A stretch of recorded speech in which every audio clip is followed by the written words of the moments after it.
성부와 성자와 성령의 이름으로 아멘. 좋으신 하나님 아버지, 오늘도 저희들에게 이런 시간을 허락해 주심에 진심으로 감사드립니다. 오늘은 하나님 아버지의 평화와 영광과 지복이 어떻게 성모님의 티없으신 마음에 반영되어 있는지에 대한 묵상을 하고자 하오니, 저희들에게 당신의 성령을 풍성히 보내주셔서 마음을 온전히 열고 아버지의 말씀을 잘 받아들일 수 있도록 도와주소서. 저희 모두에게 평화를 주시고 어머니에게 집중할 수 있도록 우리 마음을 이끌어 주소서. 성모님 저희들과 함께 하시며 이 강의를 듣는 저희들을 도와주소서. 우리 주 그리스도를 통하여 비나이다. 아멘. 성부와 성자와 성령의 이름으로 아멘. 참배 예수님 반갑습니다. 네, 오늘은 정말 너무나 아름다운 주제를 우리가 묵상하게 되는 것 같습니다. 하나님 평화, 하나님 평화가 어떻게 성모님 마음에 반영되어 있는가에 대한 것을 우리가 오늘 묵상하게 되겠습니다. 하나님 평화, 마리아의 성심에 반영된 하나님의 평화. 한번 봅시다. 성모님은 이 세상 살아가실 때 마음이 많이 평화로웠을까요? 아니면 너무나 힘들고 고통스럽기 때문에 언제나 고통과 시련에 짓눌려 있었을까요? 그죠? 궁금하시죠? 우리가 한번 봅시다. 요한의 여서는 어떻게 이야기하시는지. 하느님의 지극히 거룩한 어머니의 감탄하올 성심 안에서 우리는 하나님의 평화를 완벽하게 이해할 수 있다 그랬어요. 이 말은 무슨 말이면, 성모님의 티없으신 성심 안에는, 경탄할 마음 안에 하나님의 평화가 완벽하게 머무른다는 거죠. 상상할 수가 있습니까? 성모님이 아마 나자렛에서 예수님이 30살 될 때까지 공생을 하기 전까지 성모님 너무 행복하셨을 것 같아요. 정말 하나님과 함께 살 때 그 평화가 성모님 마음 안에 늘 같이 있지 않았겠습니까? 그래서 이 에브대서 성경도 이렇게 표현하는 거예요. 어머니의 감탄하올 성심 안에서 우리는 하나님 평화를 완벽하게 이해할 수 있다고. 우리가 세계 평화를 위해서 또 하나님의 평화가 무엇일까, 이런 의문을 우리가 가질 수가 있는 거예요. 한번 하나님 평화의 상태는 어떤 상태일까, 이런 것을 생각할 수 있지 않습니까? 그죠? 그런 것처럼 이제 이 하나님의 그 평화가 성모님 마음에 어떻게 반영되어 있는가, 그 말이에요. 그래서 먼저 하나님의 평화 그 자체의 완벽함을 근원에서부터 한번 바라보자고 이렇게 우리들에게 권하고 계십니다. 그러면서 성 디오니시오에 따르면 하나님의 평화란 무엇인가, 어떤 것이 하나님의 평화인가 하면 디오니시오 성경은 이렇게 말씀하십니다. 하나님과 형언할 수 없는 일치 안에서 이루어지는 거룩한 완덕이다. 하나님과 하나님과 한 마음이 될 때 우리 마음에 이루어지는 그 평화. 요즘 그리스도교 묵상기도라는 초대교회 때부터 내려오는 그 만트라를 사용해서 하는 묵상기도가 있어요. 그 기도를 하면 정말 이제 한 10분, 20분 깊어지면 하나님하고 하나님 옆에가 앉아 있는 것 같아요. 하나님 평화 안에 들어가는 것 같아요. 그 기도를 이제 존 메인 신부님이 아침 저녁으로 30분, 20분에서 30분 아니면 저녁으로 하라고 그렇게 이야기하고 계셔요. 정말 30분 정도 이렇게 아침 저녁으로 제가 하고 있는데, 그 기도를 하고 나면 얼마나 마음이 평화로운지 몰라요. 다른 분들도 이제 우리가 마리아학교에서 강의 시작하기 전에 또 다른 시간에 이 기도를 같이 하고 있는데, 하고 나서 마음이 지금 어떻습니까? 이 느낌이 어떻습니까? 이렇게 물으면 거의 다 하시는 말, 마음이 너무나 편합니다. 너무나 평화롭습니다. 그렇게 이야기하거든요. 그래서 이 기도를 계속하면 모든 것을 다 뒤로 흘러보내고 하느님 아버지 평안에 우리가 들어가는 거야. 마치 소금 인형이 바닷물에 녹아 들어갔을 때 가장 행복했던 것처럼, 우리는 하나님의 그 현존 안에 하나님 평안에 우리가 녹아 들어갈 때 우리도 그렇게 행복해지는 거예요. 그래서 하나님과 형언할 수 없는 일치.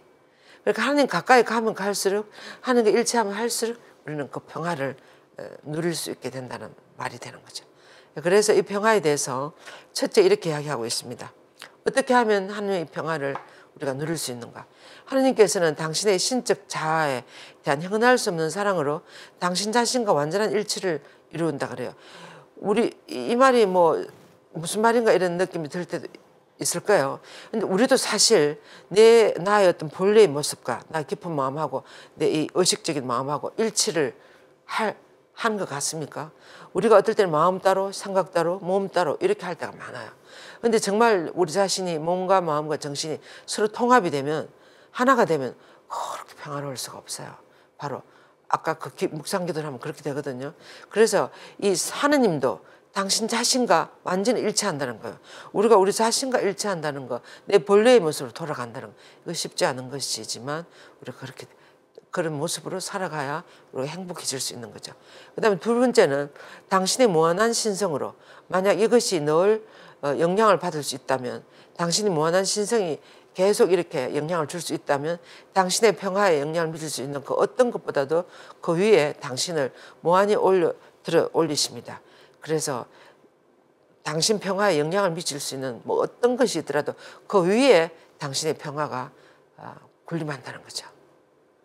그렇게 생각하면 지금 세상에 전쟁이 너무나 많이 일어나고 너무나 많은 사람들이 죽고 이 21세기에 그런데 하나님의 평화가 어디 있습니까? 그런데 이런 정말 우리가 거역할 수 없는 이런 혼란 속에서도 하나님 평화는 현존하신다는 거죠. 이 모든 것 위에 하나님 평화가 있다는 거죠. 하나님은 지금 우리를 다 내려다보고 계실 거예요. 언젠가 이런 여러 가지 이런 것들을 통해서 찾으면 당신의 평화로 인도하고 계시지 않겠습니까? 그 위에 하나님 평화는 상존하고 계신다는 거예요. 그리고 셋째로 놀라울 정도의 단순함으로 당신의 모든 완덕이 오로지 하나의 완덕이 되게 하며 그래야 그것은 완덕 그 자체가 됩니다. 이 단순해지는 거죠. 하나님은 단순해지는 것 같아요.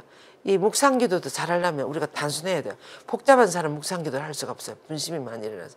근데 다 잊어버리고 하나님 현존만을 바라보면서 갈 수 있는 사람, 머무를 수 있는 사람, 그런 사람 묵상기도 하고 하나님 만날 수 있는 거예요. 그래서 하나님은 복잡한 것을 안 좋아하시는 것 같아요. 너무나 단순하게. 그리고 모든 것이 통합이 돼서 하나가 될 때 하나님은 정말 우리와 함께 해주시는 거예요. 우리가 오순절 다락방에서 성모님과 12사도들이 성령이 첫 번째 성령 강림에서 기도할 때도 그들은 모두 한 마음으로 기도에 힘썼다. 그렇게 돼 있어요. 그래서 이 한 마음으로 되는 것이 바로 이렇게 단순하게 되는 것이 이 평화를 누리는 지름길이라는 거예요. 그 다음에 네 번째로는 하느님의 무한한 평화는 세 위격 사이의 일치에 의해서 이루어진다. 무슨 말? 성부, 성자, 성령의 세 위격 사이의 일치에 된다는 거예요. 세 위격은 삼위가 다 같은 정신으로 같은 마음으로 같은 뜻으로 같은 목적을 가지고 같은 힘으로 같은 지혜를 같은 선을 가지고 똑같은 본질을 서로 나누는 거예요. 그러니까 한 마음이 되니까 이렇게 서로 행복하신 거예요. 그리고 한 마음이 되면 네 것 내 것이 있습니까? 그냥 다 주고받고 그대로 다 통하는 거야. 이럴 때 우리가 평화가 있지 않겠습니까? 여러분들이 어떤 인간관계에서 또 부부관계, 가족들과의 관계에서 서로 한 마음이 될 때 우리는 너무나 평화스럽습니다. 돈이 좀 없어도 우리는 얼마나 행복하게 살 수 있어요. 근데 아무리 돈이 많아도 이 마음이 서로 일치 안 할 때, 서로 하나가 되지 않을 때 우리는 완전히 평화가 다 파괴되는 거죠. 그래서 이 삼일체 하느님은 항상 서로를 나눈다는 거야. 서로를 나누고 서로 한 마음이 되는 거. 그래서 우리가 평화를 누리려면 한 마음이 돼야 되는 거예요. 지금 사실 우리는 남북한이 한 마음이 되어야 한반도 평화를 일으킬 수 있는데 참 큰일입니다. 그죠? 우리 기도 많이 해야 될 것 같아요. 우리 한반도를 위해서. 전에는 한 마음이 되는 것 같았는데 또 완전히 갈라져 버리고 이렇게 해서 정말 무엇이 하나님께서 원하시는 평화의 길로 나아갈 수 있는 길인지에 대해서 우리가 기도를 한 마음으로 해야 될 것 같아요. 온 전국적으로 한반도의 평화를 위해서 언제 기도합니까? 밤 9시에 주모경 한 번 하면서 우리가 한 마음으로 하나님께 기도하는 거예요. 그래서 여러분들도 많이 동참하시기 바랍니다. 그래서 이 본질은 영원하며 상처를 받지 않고 삼일째 하나님의 본질은 영원하며 그분들은 상처를 받지 않고 변하지 않는다. 하늘과 땅 혹은 지옥의 그 무엇도 이 평화를 깨뜨리거나 손상시켜서 고통이 되게 할 수가 없는 거예요. 그런 어떤 여러 가지 그런 것 위에 있는 평화가 삼일째 하나님께서 누리시는 평화. 삼일째 하나님이 누리는 평화는 어떤 것도 그것을 영향을 미칠 수가 없고 깨뜨릴 수가 없는 거예요. 파괴할 수 없는 것이라고 에도의 성경 지금 이렇게 말씀하고 계시는 거예요. 그래서 하나님의 평안은 하나님 그 자체, 그분은 형언할 수 없을 정도로 항상 평온하시다. 그분은 평화의 첫 번째이자 최고의 원리이시라 그랬어요. 하나님은 사랑이시라고 하지 않습니까? 사랑이 바로 평화이지 않아요. 그래서 더할 수 없는 무질서와 분열이 가져오는 한없는 공포도 위로해 줄 수 있는 그것이 하나님이실 거야. 지금 이 온 세상이 전쟁으로 이렇게 갈기갈기 다 찢겨져 있어도 이것을 하나로 모아줄 수가 있고 치유를 해줄 수가 있고 우리가 다시금 위로를 받을 수 있는 하는 것은 하나님의 힘이에요. 하나님의 사랑이에요. 하나님 평화만이 우리를 치유시켜 줄 수 있을까요? 그래서 하나님께서는 평화의 왕자이시며 그 적개심을 당신 안에서 없애신 외아들을 예수님 안에는 미움이 조금도 없었어요. 당신을 못 박는 그분들을 위해서도 아버지 저들을 용서해 주시라고. 저들은 지금 뭘 하고 있는지 모른다고. 이렇게 기도하셨습니다. 그래서 그런 사랑과 선과 평화만이 가득하는 그런 예수님을 우리에게 보내주신 당신 보내주셔서 당신의 귀한 피로 우리가 당신과 화해하게 해주시지 않았습니까? 그래서 우리들의 형제들과 우리 자신에게도 평화가 되게 하셨습니다. 그래서 우리들도 살면서 우리 관계 안에서 형제들 안에서 공동체 안에서 우리가 마음이 갈라질 때 있어요. 그럴 때 우리는 누구로부터 치유를 받습니까? 예수님을 바라보면 치유를 받을 수 있어요. 예수님은 그 어떤 갈등이나 분열도 예수님을 바라보면 차츰차츰 그분을 바라보기만 해도 우리 마음이 치유를 받는 거예요. 치유를 받고 이렇게 통합이 되고 그리스도교 묵상기도를 하면 우리 안에 있는 여러 가지 미움이나 갈등이나 시기나 이런 것들 다 치유가 돼요. 그 기도를 계속하면 치유를 받고 그리고 이제 통합이 되는 거예요. 하나가 되는 거예요. 그래서 우리가 다시금 힘을 얻고 평화를 살아갈 수가 있는 거예요. 그래서 이런 묵상기도들이 아주 좋은 기도입니다. 우리를 치유시킬 수 있는 것은 기도예요. 기도가 우리가 치유시킨다는 말은 하나님의 힘으로 또는 예수님의 그 사랑으로 우리가 치유를 받는 거죠. 그래서 이는 그분이 우리의 평화가 되도록 하기 위해서이다. 그래서 예수님 우리들의 평화가 그리스도 우리의 평화라는 그렇게 바울 사도도 말씀하지 않았습니까? 그래서 또한 구세주께서는 분열의 근본인 이 죄예요. 죄를 멸망시킴으로써 하늘과 땅의 모든 창조물들에게 평화를 회복하시고 완성하셨다. 그래서 예수님이 그 죄 없으신 분이 그 순수하신 분이 우리를 위해서 그토록 멸시와 모욕과 천대 예수님이 십자가 지식하기 전에 그 빌라도의 그 왕궁에 들어가서 그 병사들에게 그 멸시받는 거 조롱당하는 거 그런 것을 우리가 만약에 우리에게 그런 게 떨어졌다면 우리 잘 못 참을 것 같아요. 제가 어떨 때 그걸 묵상해 보면 참을 수 있을까? 그리고 또 예수님 십자가 못 박혀 있을 때 어땠어요? 한번 내려보라고. 다른 사람 다 살면서 왜 자기는 못 살았냐고 내려오면 우리가 믿어주겠다. 이렇게 비아냥거릴 때 예수님 어떻게 했어요?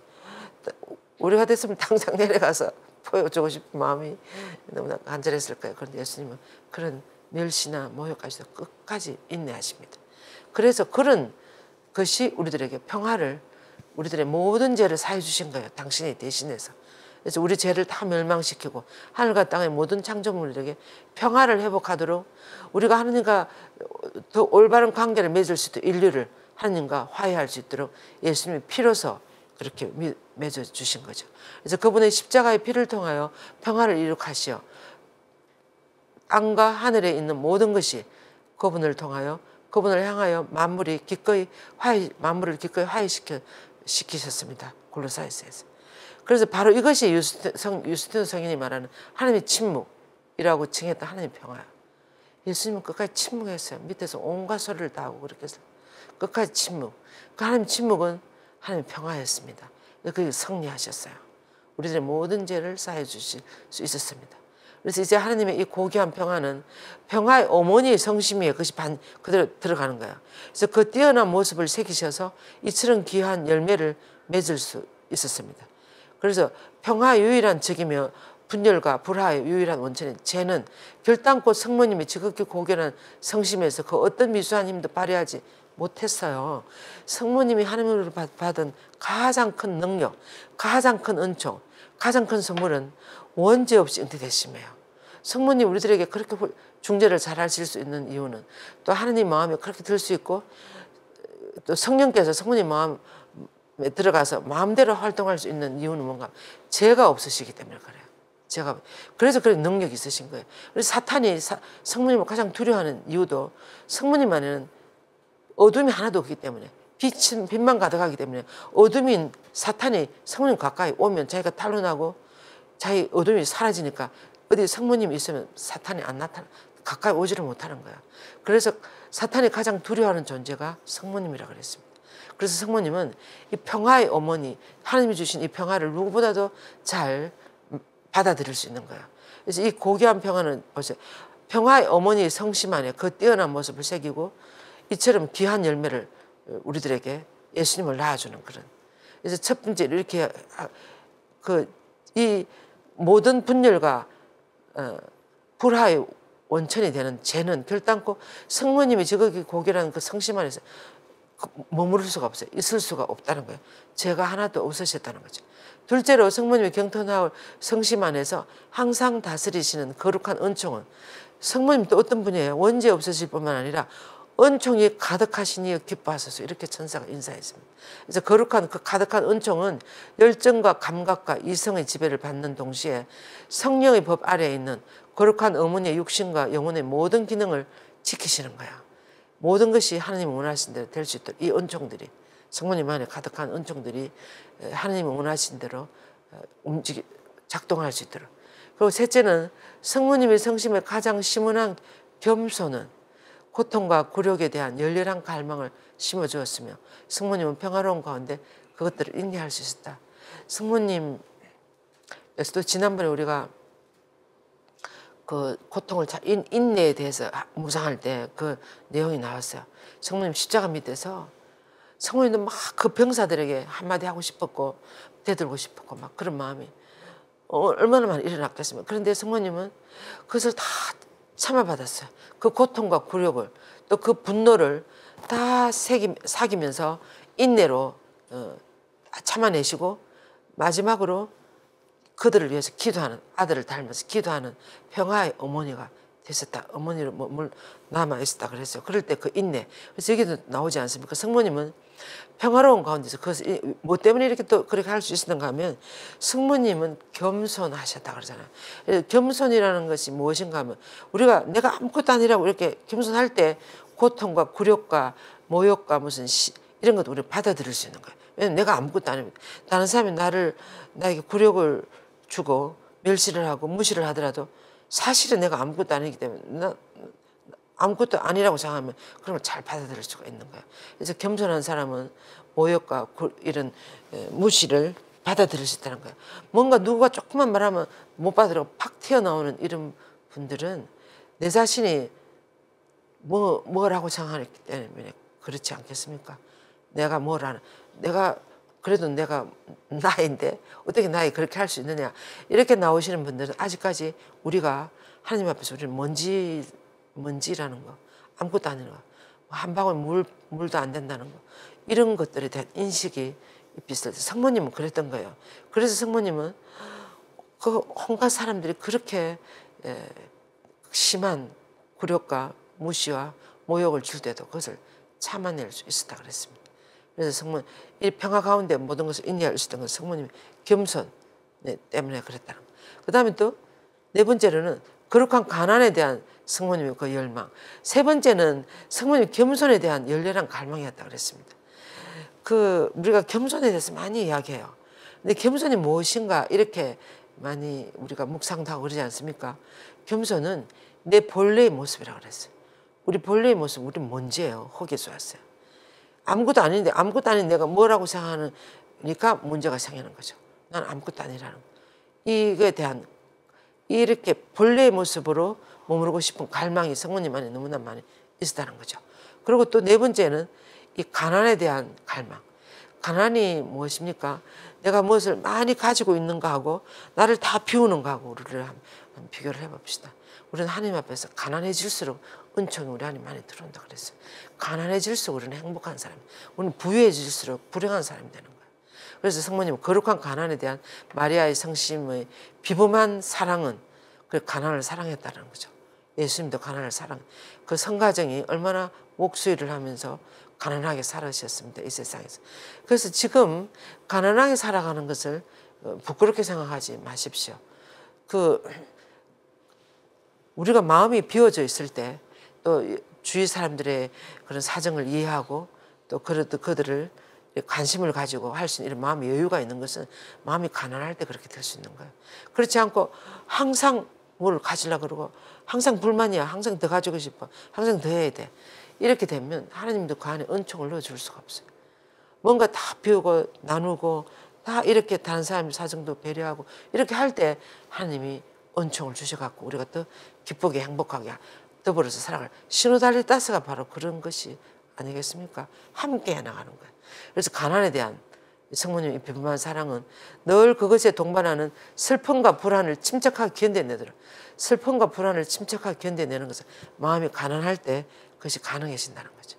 그리고 다섯째로는 십자가를 향한 열렬한 사랑은 성모님이 시련과 환난 중에서도 기쁨을 발견하더라. 십자가를 향한 열렬한 사랑이라고 그러셨는데 예수님은 이 세상에 오셔서 내가 이 십자가를 끝까지 온 인류를 구원하기 위해서 지고 가는 것이 나의 몫이다, 나의 사명이다. 그래서 끝까지 그 십자가를 사랑했어요. 성모님도 그대로 예수님을 닮아서 그 구원사와 함께 이 십자가를 아들과 함께 잘 짐으로써 온 인류를 구할 수 있다는 이런 열망이 있었기 때문에 십자가를 사랑했어요. 그래서 시련과 환난 중에서도 거기서 기쁨을 발견한다는 거예요.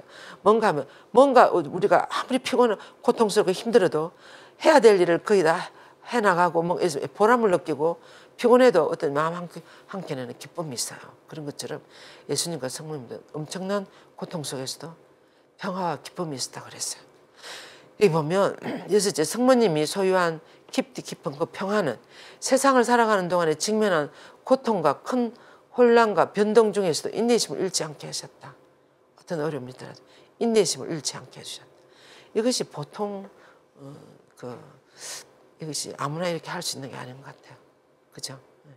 그래서 여기 보면 일곱째는 성모님의 관대한 성심은 성심을 가득 채운 인류를 향하는 그 말할 수 없는 큰 사랑은 마리아를 향하는 어떤 미움에도 털끝만한 혐오감도 허락하지 않았다. 이 모든 것을 참아낼 수 있고 견뎌낼 수 있던 것은 우리 인류를 향한 우리를 구원하게 한 사랑이었던 것 같아요. 사랑이 상대방에 대한 사랑이 많으면 상대방이 나에게 어떤 고통을 가해와도 견뎌낼 수 있고 받아들일 수 있고 참아낼 수 있고 그것처럼 성모님이 그랬던 거예요. 그래서 이렇게 극심한 고통을 당하면서도 성모님이 우리들을 향해서 어떤 미움도 털것만큼도 당신 안에 허락하지 않았다고, 우리를 미워하지 않았다고 그러지 않습니까? 지금도 수많은 우리가 다 죄인이지 않습니까? 우리가 수많은 이런 죄를 짓고 이렇게 하는데도 성모님과 예수님은 끊임없이 우리를 사랑하시는 거예요. 그것은 우리를 참아내시고 참아주시고 받아들여 주시고 우리가 당신께로 또 돌아오기를, 죄에서 벗어나기를 너무나 원하시는 그 사랑이 더 크기 때문에 계속 이렇게 하실 수 있는 것 같아요. 그래서 그때 보면 심지어 당신의 아드님을 배신하고 팔아넘긴 십자가에 못 박은 이들을 향해서조차도 미움의 감정을 가지지 않았다고 성모님. 지난번에도 그 했어요. 그죠? 성모님 안에 미움이 없었습니다. 그래서 오히려 성모님은 그들의 죄를 대신 속죄하기 위해서 하나님과 인간 사이에 영원히 지속되는 평화를 회복하기 위해서 영원하신 성부께 당신 아드님을 그 목숨 같은 아드님을 봉헌했어요. 그들을 위해서 아드님을 바쳤어요. 우리가 그렇게 할 수 있겠습니까? 나에게 가장 소중한 것을 온 사람들의 해결을 위해서 평화를 위해서 내 소중한 것을 바치는 것은 아무나 할 수 있는 것이 아니죠. 그래서 성령께서는 사람은 죄를 통하여 평화라는 잃어버린 이 보물을 다시 발견해야 한다고 이렇게 하시면서 성모님이 태우신 성심은 하나님 뜻, 또 성모님의 그 마음이 어떻게 그렇게 극심한 미움과 무슨 시련과 고통과 뭐 멸시와 그런 것들을 어떻게 다 그렇게 받아내실 수 있었는가 하면 성모님은 하나님의 뜻 외에는 결코 다른 것은 신경 쓰지 않았어요. 하나님 성모님은 가장 뛰어난 품위로 하나님의 평화를 늘 간직하셨다 그랬어요. 그 성모님이 하나님으로부터 받은 그 평화를 간직한 그 평화는 어떤 것도 그 평화를 깨트릴 수 없었다고. 그리고 또 그것이 왜 가능했는가 하면 성모님은 하나님이 원하신 것 이외에는 절대로 하지 않았다 그랬어요. 하나님이 원하신 것만 향해서. 그래서 성모님은 가장 뛰어난 범위로 하나님의 평화를 간직할 수 있었던 것은 끝으로 보세요. 역경과 고난과 유혹의 폭풍으로 고통받고 흔들리는 모든 이들을 위해서 성모님은 겸손과 확신으로 배할 데 없는 친절한 성모님에게 의지하는 모든 이들을 위해서. 그리고 또 하나님의 평화는 성모님의 성심을 완전히 가득 채웠으며 스며들었다고. 성모님의 마음 안에 왜 그렇게 하나님의 평화가 가득 스며들었는가 하면 이 세상에 많은 역경과 고통과 유혹으로 고통받는 사람들을 구원하기 위해서, 그리고 또 성모님께 의지하는 모든 이들을 도와주기 위해서, 살려내기 위해서 성모님 안에 이 하나님의 평화가 엄청 스며들었던 거예요. 그래서 성모님의 성심은 평화의 하늘이며 고요함의 원천이 되었다고 이렇게 에베소서 성경은 표현하고 있습니다. 그래서 오 평화의 무엇이여, 저희 마음에도 당신의 성심이 누리시는 그 거룩한 평화가 깃들이게 해주소서. 이렇게 하면서 하나님의 평화가 성모님 마음 안에, 어떤 것도 성모님 마음 안에 있는 그 평화를 깨트릴 수 없었다고. 그래서 성모님의 성심은 평화의 하늘이며 고요의 온천이었다고 이렇게 하면서 이 아름답고 멋있는 이런 묵상을 우리들에게 에베소서 성경은 하게 해주셨습니다. 그래서 우리가 평화를 생각할 때 성모님을 생각하면 좋겠습니다. 이어서 제7장에 성모님 마음에는 하나님의 영광과 지복이 반영되어 있다고 그랬어요. 하나님 평화가 성모님 마음 안에 그대로 반영되어 있는데, 그렇게 고요하고 평화로운 그 마음이기 때문에 하나님의 영광과 지복도 거의 그대로 거울에 풍경이 비치듯이 그렇게 비칠 수 있는 거예요. 그래서 제7장은 마리아의 성심이 반영된 하나님의 영광과 지복입니다. 우선 우리가 예수님을 한번 생각해 봅시다. 하나님의 영광은 그분의 거룩한 완전함의 지식에서 비롯되며 그분의 거룩한 지식에 의해서 완전하게 이해된 그저 요약으로서 그분 왕권의 본질적인 영광을 이룬다고 했어요. 예수님 왕권의 본질적인 어떤 그런 영광. 그래서 지복을 제가 한자지 않습니까? 사전에 찾아보니까 복이 가득 찬 거예요. 다다를 때까지 다다를 지자에 복자였습니다. 그래서 복이 거의 가득히 찼다는 거예요. 그것이 지복이에요. 그래서 하나님 영광과 지복이 성모님 마음 안에 반영됐다는 말이 되겠습니다. 그래서 지복은 하나님의 지식과 그분 사랑에 의해서 이루어지는 또 다른 거룩한 완전함이라고 그랬습니다.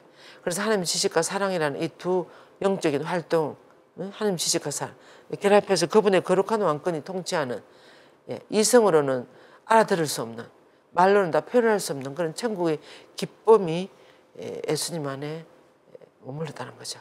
그래서 하나님의 영원성은 그분이 늘 즐기셨고 영원히 즐기실 모든 위대함과 영광과 기쁨과 지복이 충만한 가운데 그분은 모든 순간에 그분을 하나님을 간직하면서 함께 살아갈 수 있는 거죠.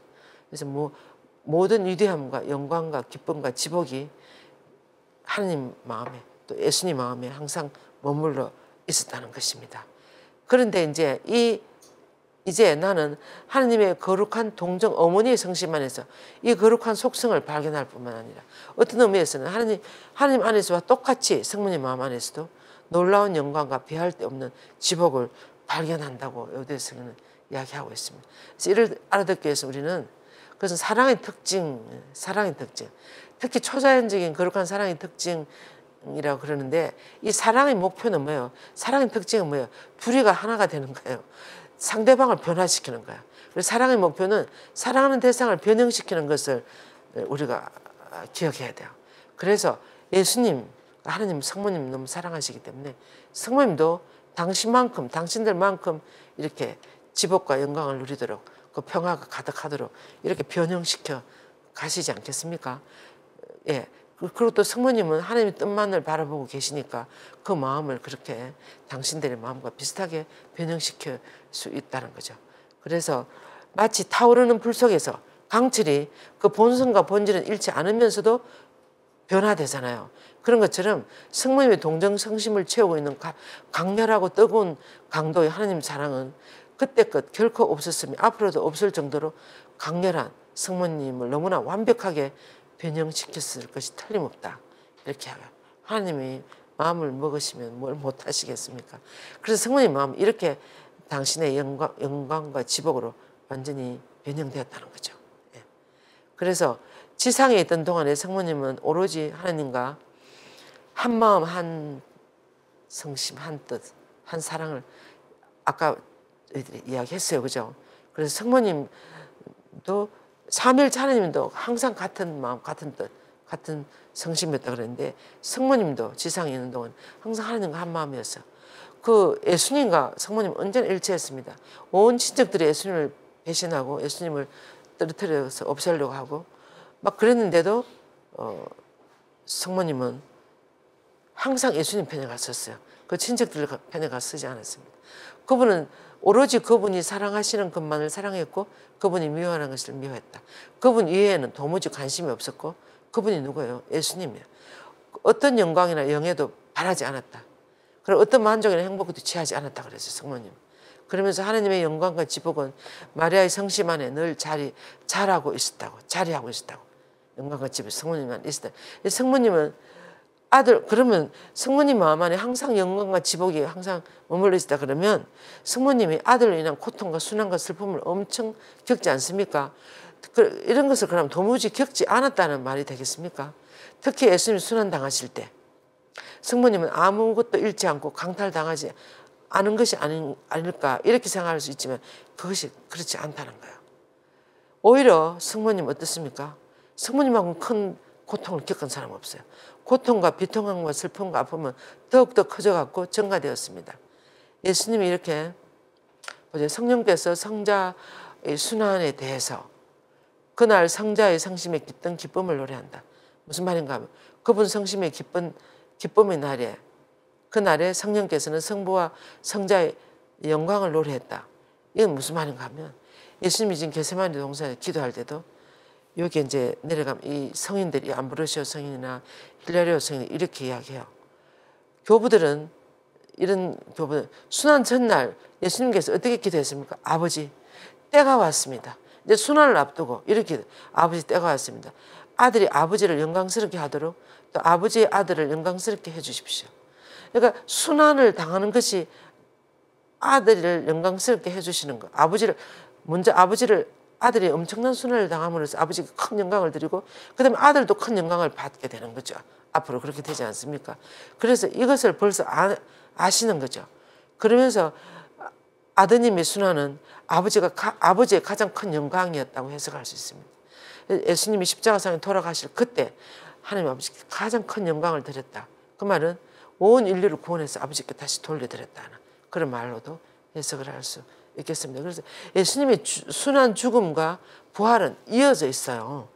예수님의 순환과 죽음이 있었기 때문에 그다음에 부활 큰 영광으로 들어가는 거야.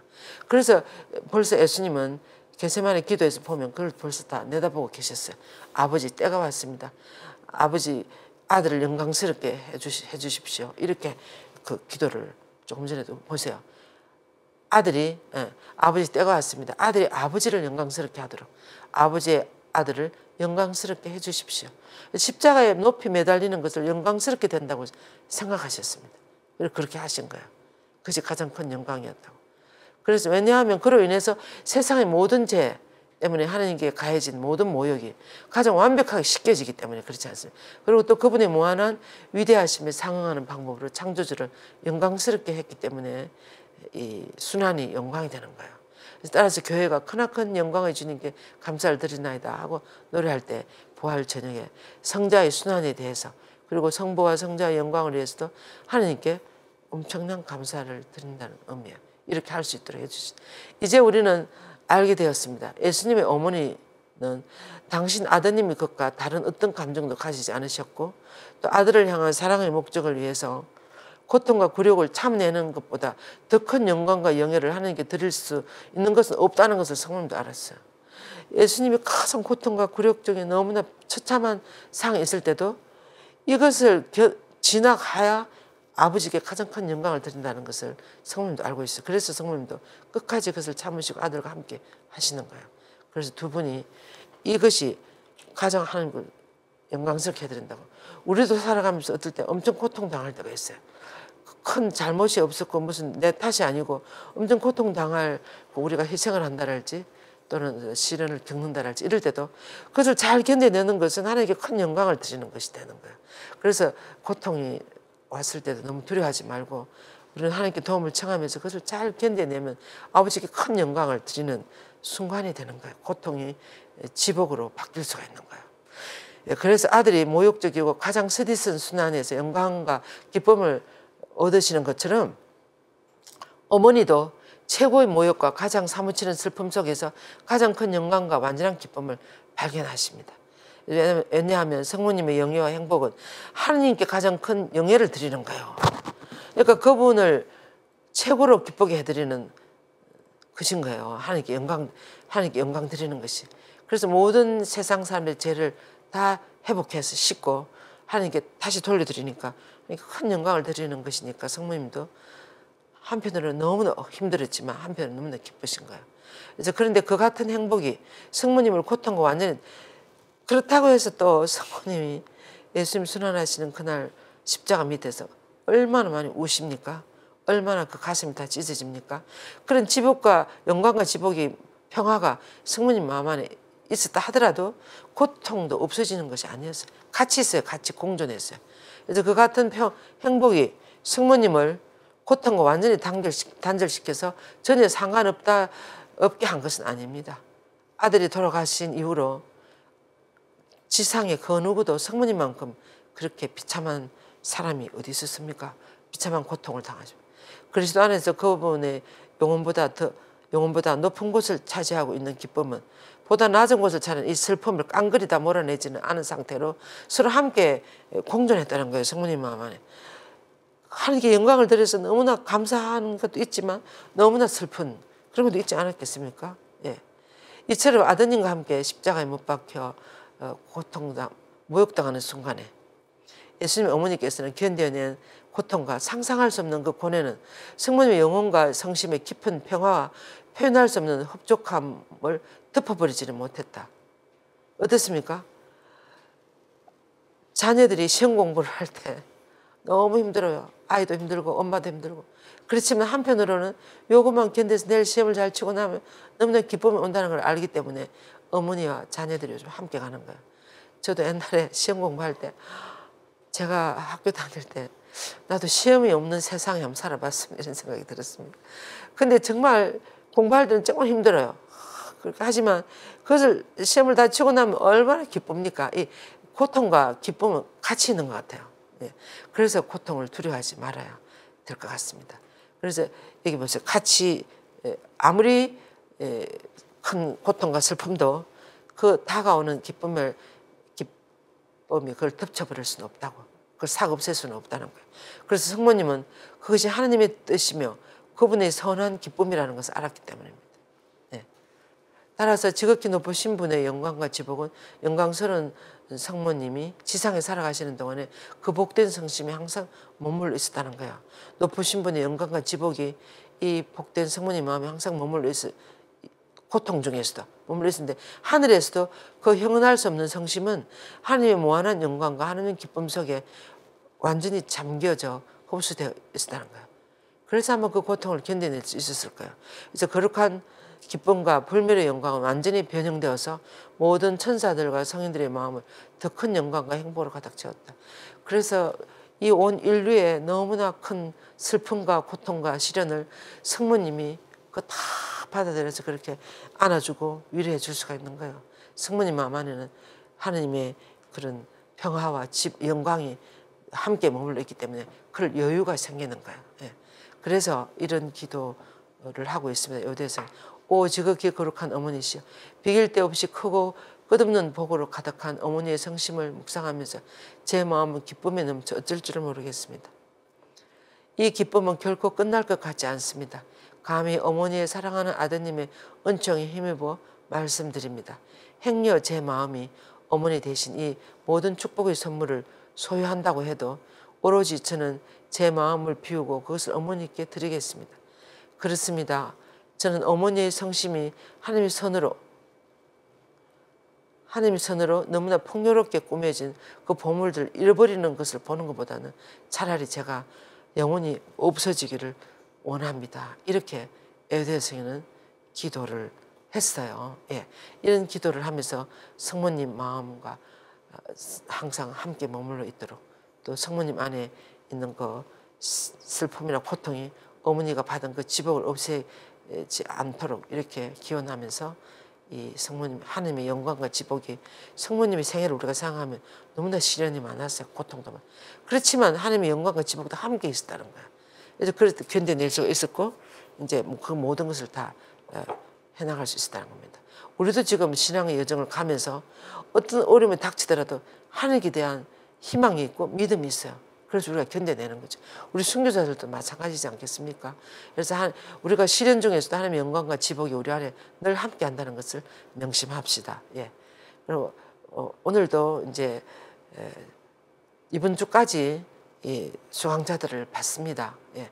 그래서 여러분들이 아직까지 신청 안 하시고 또 잘 모르셨다가 오늘 보시는 분들이나 여러 저희가 있으면 원래 둘째 주까지 참 수강자를 받거든요.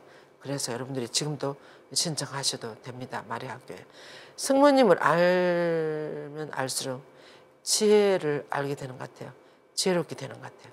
그리고 정말 하나님 은총이 무엇인지, 그리고 지복이 무엇인지 이런 것을 알게 되는 것 같습니다. 예. 여러분들이 꼭 성모님께 초대합니다. 그리고 2월 25일 날 이 봉헌의 삶이 무엇인지, 성모님께 봉헌하고 어머니를 따라서 사는 삶이 무엇인지에 대한 이 비전을 이 교우 신부님, 성모님을 엄청 사랑하는 신부님 오셔서 묵상도 시키시고 또 미사도 하시고 그럴 거예요. 그래도 오셔서 여러분들 같이 함께 했으면 좋겠습니다. 2월 26일 월요일입니다. 예. 영광이 성부와 성자와 성령께 처음과 같이 이제와 항상 영원히 아멘. 성부와 성자와 성령의 이름으로 아멘. 감사합니다. 끝까지 들으시느라고 수고가 많으셨습니다. 감사합니다.